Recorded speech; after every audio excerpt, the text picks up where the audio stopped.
Corporate Governance new video classroom.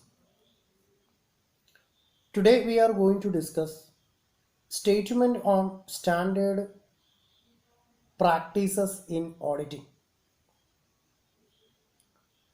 Then what is the purpose of statement on standard auditing practices? The purpose of this statement as standard auditing practices is aimed at high standard on auditors' performance and responsibilities in the audit of financial statements of the firms. This standard highlights in the performance of audit such as the planning, performing audit procedure, collecting evidences, evaluating results, certifying the compliances and preparation of audit report.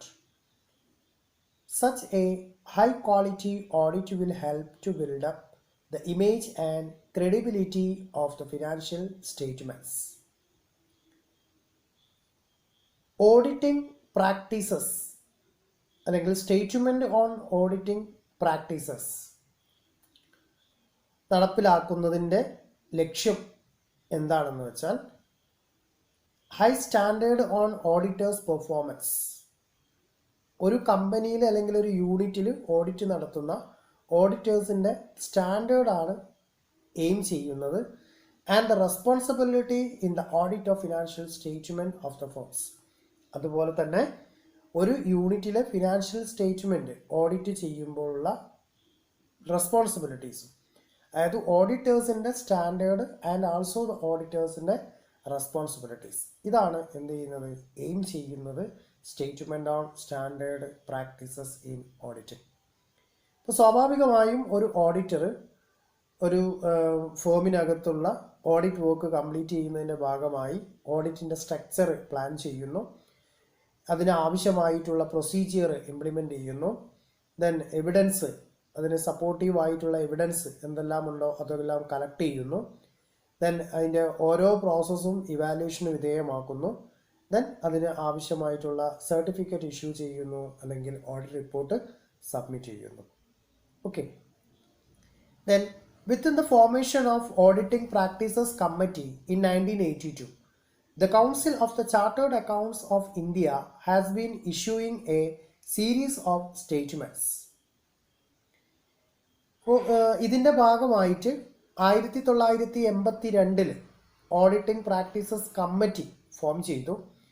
Then അപ്പോൾ government of India, that means council of chartered accounts of India issuing a series of statement, guide note, accounting standard, then statement on auditing practices on a number of matters. അപ്പോൾ ഇതിൻ്റെ ഭാഗമായിട്ട് statements issue ചെയ്തിട്ടുണ്ട്, guide note provide ചെയ്തിട്ടുണ്ട്, accounting standard determine ചെയ്തിട്ടുണ്ട്, അതുപോലെ auditing പ്രാക്ടീസസിൻ്റെ സ്റ്റേറ്റ്മെൻറ്റും declare ചെയ്തിട്ടുണ്ട്. Now it is known as auditing assurance standard. May be as the question for 1 marks. What do you mean by auditing assurance standard? Auditing assurance standard consists of statements, guide note, accounting standard, and statement on auditing practices. Isn't it? Then, what are the different contents include in auditing assurance standard? That is statements, guide notes, accounting standards, and auditing practices. Then what is statements? The statement which deals with the matters which are in the opinion of the council are critical of proper discharge of audit work by rendering high quality of audit work. That means opinion of the council. അപ്പോൾ ആ ഒരു കൗൺസിലിൻ്റെ opinions ആണ് statement ആയിട്ട് issue ചെയ്യുന്നത്. Then discharge of audit work by rendering high quality of audit work. അപ്പോൾ audit വർക്കിൻ്റെ scope, then അതിൻ്റെ ഡ്യൂട്ടീസ്, അതിൻ്റെ റെസ്പോൺസിബിലിറ്റീസ് എന്നുള്ള രീതിയിലുള്ള ഒരു സ്റ്റേറ്റ്മെൻറ്റ് ഇഷ്യൂ ചെയ്യും. Then guide note. Guide notes provide guidance to members in respect of matters which may arise during the course of audit work and professional services. Guidance notes are recommendatory in nature. Recommendatory nature means it is for members to decide whether to follow them in the circumstances of any case may face during the course of audit work. ഒരു guide നോട്ടാണ്. That means to മെമ്പേഴ്സിന് guidance provide ചെയ്യുന്നു. Then during the course of audit work, അതായത് ആ ഒരു audit work complete ചെയ്യുന്ന അല്ലെങ്കിൽ ആ ഒരു പ്രൊഫഷണൽ സർവീസ് കംപ്ലീറ്റ് ചെയ്യുന്ന സമയങ്ങളിൽ അവർക്ക് വേണ്ടിയിട്ടുള്ള ഒരു ഗൈഡൻസ് നോട്ടാണ് പ്രൊവൈഡ് ചെയ്യുന്നത്. Then AS or accounting standard. AS lays down standards which have to be complied to ensure that financial statements are prepared in accordance with the generally accepted accounting standards. നമുക്കറിയാം GAAP, generally accepted accounting principles, അത് follow ചെയ്തിട്ടാണ് എല്ലാ കമ്പനീസും എന്ത് ചെയ്യുന്നത്, accounting statement prepare ചെയ്യുന്നത്. In case of profit and loss account, then profit and loss appropriation account, balance sheet or income statement account, etc. Then all of the statement prepared under generally accepted accounting principles. Accounting standards are made mandatory in nature. Then fourth one, standard auditing practices. Standard auditing practices lay down the principles governing an audit. These principles apply wherever an independent audit is carried out. The standard of auditing practices aimed to establish the standard as high quality audit of financial statement of the firm. Okay, ഇപ്പോൾ audit നടത്തേണ്ട ഫേമിനകത്ത് apply ചെയ്യേണ്ട practices അല്ലെങ്കിൽ അതിൻ്റെ principles എന്തെല്ലാമാണ് എന്നുള്ളത് നമ്മൾ already discuss ചെയ്ത് കഴിഞ്ഞിട്ടുള്ളതാണ്. അപ്പോൾ ആ ഒരു ഫാക്റ്റാണ് ഇവിടെ എന്ത് ചെയ്യുന്നത്, ഡിസ്കസ് ചെയ്തു പോകുന്നത്. ഇനി ഇവിടെ ഡീറ്റെയിൽ ആയിട്ട് പഠിക്കുന്ന രണ്ട് ഓപ്ഷൻസ്, ഒന്നാമത്തത് statement on standard accounting practices എന്നുള്ളതും, then second part statement on auditing practices. അപ്പോൾ ഈ രണ്ട് ഫാക്റ്റാണ് ഡീറ്റെയിൽ ആയിട്ട് നമ്മൾ ഡിസ്കസ് ചെയ്യുന്നത്. Then statement of standard accounting practices. നമുക്കറിയാം അക്കൗണ്ടിങ്ങിന് ഓരോ ഇവൻറ്റിനും എന്തുണ്ട്, ഓരോ സ്റ്റാൻഡേർഡ് ഡിക്ലെയർ ചെയ്തിട്ടുണ്ട്. അപ്പോൾ ആ ഒരു സ്റ്റാൻഡേർഡ് ഏതെല്ലാം ഐറ്റത്തിനാണ് ഓരോ സ്റ്റാൻഡേർഡും ഡിസ്ക്ലോസ് ചെയ്യുന്നത് എന്നുള്ളതാണ് ഇതിനകത്ത് പറയുന്നത്. Within the inception of auditing practices committee 1982, the council of chartered accountant has been issuing A series of statement. The following are the important statements of SAPS. SAPS means Standard Accounting Practices. Number 1, statement on auditing practices. Number 2, statement on payment to auditors for the other services. Then statement of manufacturing and other companies. Then statement on qualification of audit report. Then SAP 1 on the basic principles governing an audit. SAP 2 on objective and the scope of audit and financial statement.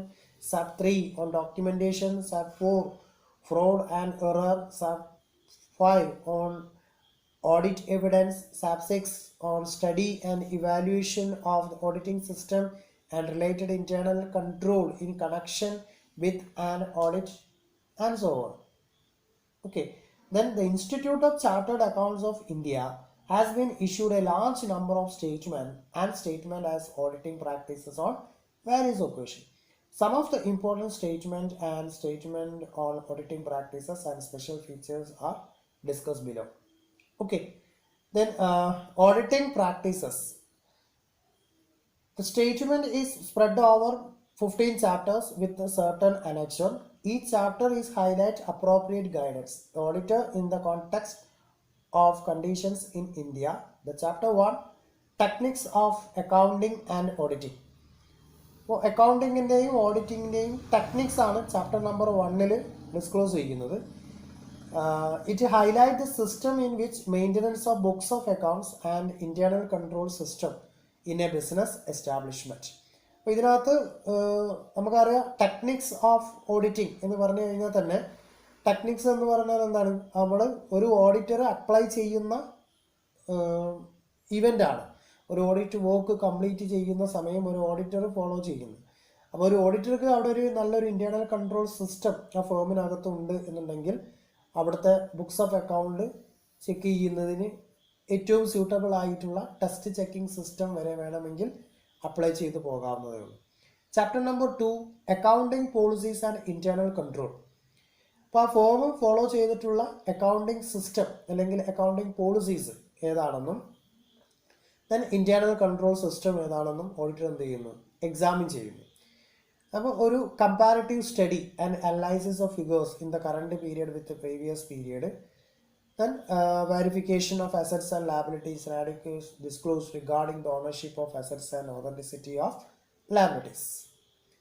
Then third chapter, fixed assets.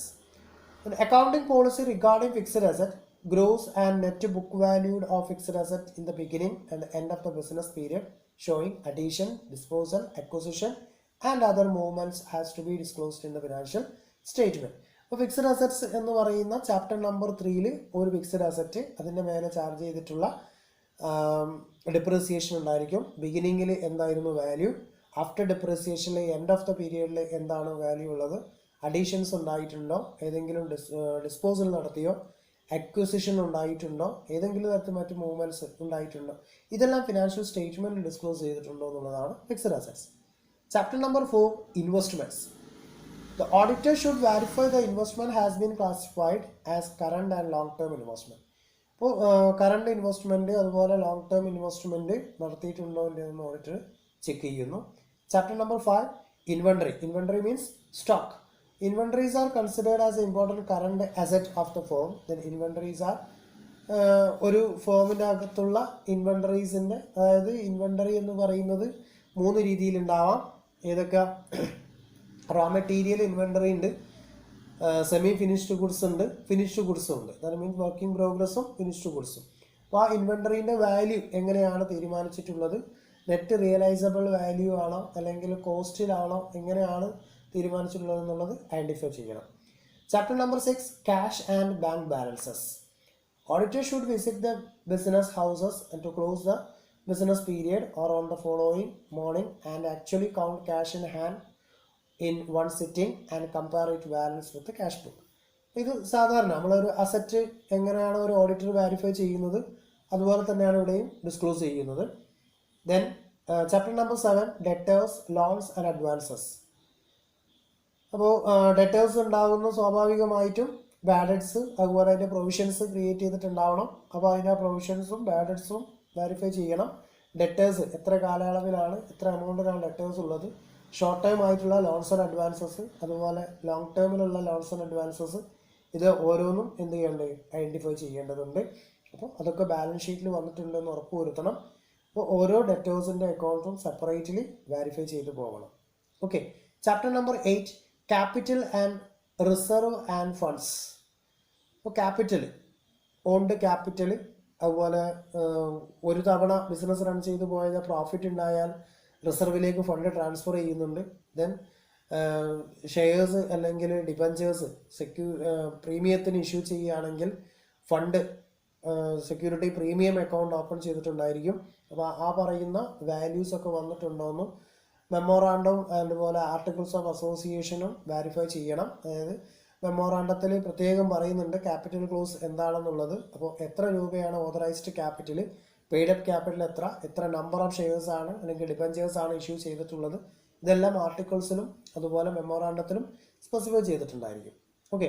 അതുപോലെ reserve fund, ഓരോ വർഷവും certain percentage പ്രോഫിറ്റിൽ നിന്ന് fund നമ്മൾ create ചെയ്ത് വെക്കുന്നതാണ് reserve fund എന്ന് പറയുന്നത്. അതുപോലെ സെക്യൂരിറ്റി പ്രീമിയം അക്കൗണ്ടും ഉണ്ടായിരിക്കും. Chapter number 9, liabilities. It is legally important to verify the liability of a business, just like verification and valuation of assets. അപ്പോൾ നമ്മൾ അറിയാൻ പറ്റും ലാബിലിറ്റി എന്താണെന്നുള്ളത്. അപ്പോൾ ഓഡിറ്റർ വെരിഫൈ ചെയ്യേണ്ട ആവശ്യമൊന്നുമില്ല. എന്നിരുന്നാലും ഒരു അസറ്റ് എങ്ങനെയാണോ വെരിഫൈ ചെയ്ത് അതുപോലെ വാല്യൂഷൻ തീരുമാനിക്കുന്നത് അതുപോലെ തന്നെ എന്ത് ചെയ്യണം, ലാബിലിറ്റീസും ഐഡൻറ്റിഫൈ ചെയ്ത് പോകേണ്ടതുണ്ട്.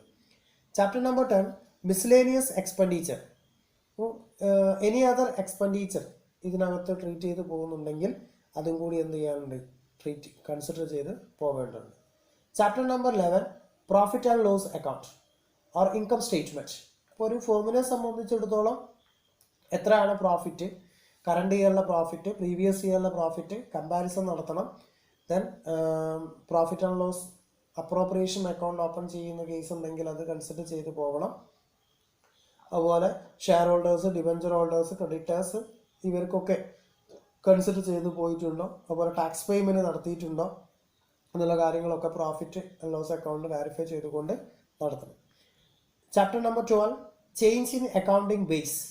One of the primary objectives of maintaining accounts to measure the income that has been earned by an enterprise in a given period.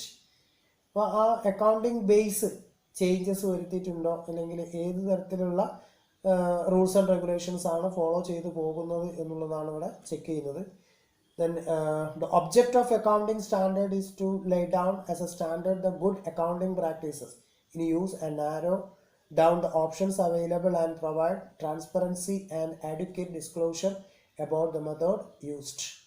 Okay, so income statement automatically ensure that a statement showing financial affairs of enterprise can also be determined. Then chapter number 13, events occurring after balance sheet dates. സ്വാഭാവികമായിട്ട് സംഭവിക്കാറുണ്ട്. അതായത് balance sheet date prepare ചെയ്ത് അല്ലെങ്കിൽ balance sheet prepare ചെയ്തതിന് ശേഷം ഉണ്ടാകുന്ന transactions എങ്ങനെയാണ് നമ്മൾ ട്രീറ്റ് ചെയ്ത് പോവുക എന്നുള്ളത്. After completing financial audit, the auditor prepare financial statement and audit report. The same have to be submitted to management and share holder board of directors. Then any financial event occur like any form of contingencies, it happens, so provide guidance, deal with the problems. അപ്പോൾ അത്തരത്തിലുള്ള contingencies work out ചെയ്യാനാണ് chapter number 13 പറയുന്നത്. Then chapter number 14, audit procedure according to nature and purpose of audit work. അപ്പോൾ ഓഡിറ്റിൻ്റെ procedure അല്ലെങ്കിൽ audit രീതി എങ്ങനെയാണെന്നുള്ളത് audit വർക്കിൻ്റെ പർപ്പസും നേച്ചറും കൺസിഡർ ചെയ്തുകൊണ്ടാണ് ഇരിക്കുക. ദെൻ ഫോം ഓർഗനൈസേഷൻ്റെ സൈസ്, ഓർഗനൈസേഷൻ്റെ ഡ്യൂട്ടീസിൻ്റെ ലെങ്ത്ത്, ദെൻ അവിടെയുള്ള ഓഡിറ്റ് വർക്ക് ചെയ്യേണ്ടതിൻ്റെ വോളിയം, ഇതെല്ലാം കൺസിഡർ ചെയ്തിട്ടായിരിക്കും ഓഡിറ്റ് പ്രൊസീജിയർ ഡിറ്റർമിൻ ചെയ്യുക. Then chapter number 15, compliance with various provisions of the companies act. ഇപ്പോൾ കമ്പനീസ് ആക്ട് ഇപ്പോൾ ഓരോ പീരിയഡിലും ഇന്നോവേറ്റീവ് ആയിട്ടുള്ള എന്തെങ്കിലും ആക്ട് പ്രൊവൈഡ് ചെയ്യുന്നുണ്ടെങ്കിൽ അത് ഡിസ്ക്ലോസ് ചെയ്ത് പോകുക എന്നുള്ളതാണ് ചാപ്റ്റർ നമ്പർ 15 ഡിസ്ക്ലോസ് ചെയ്യുന്നത്. ഓക്കെ, അപ്പോൾ ഇത്തരത്തിലുള്ള ഡിഫറെൻ്റ് ഇവൻ്റ് അല്ലെങ്കിൽ ചാപ്റ്റേഴ്സാണ് സ്റ്റേറ്റ്മെൻറ്റ് ഓഫ് ഓഡിറ്റിംഗ് പ്രാക്ടീസസിൽ ഡിസ്ക്ലോസ് ചെയ്യുന്നത്. Okay, thank you.